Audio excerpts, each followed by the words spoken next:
Well, today the activity was about actually learning how we can edit and build new pages in Wikipedia. Whenever we look up any information, the first thing we do is we actually go to a Wikipedia page. So I do believe that the event today will help us really understand what's going on behind the scenes in Wikipedia, but also be able to contribute to the Women in STEM movement.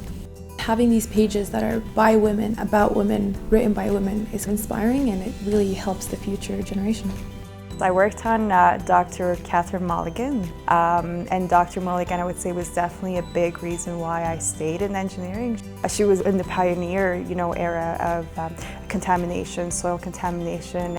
I worked on an engineer by the name of Jean Zhu.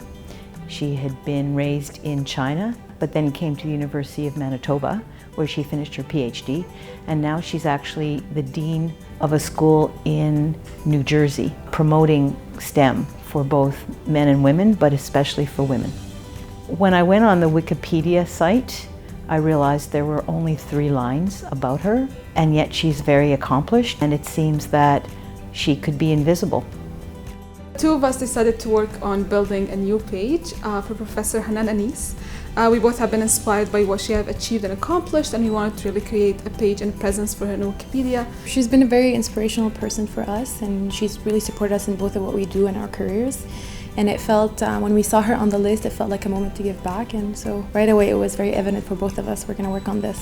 I think that this is a start for, something that could grow, and I see the potential in the future of where this can take us. So I'm just excited to be part of this and be part of other like-minded individuals. Today, it's about taking her out of being invisible to being visible.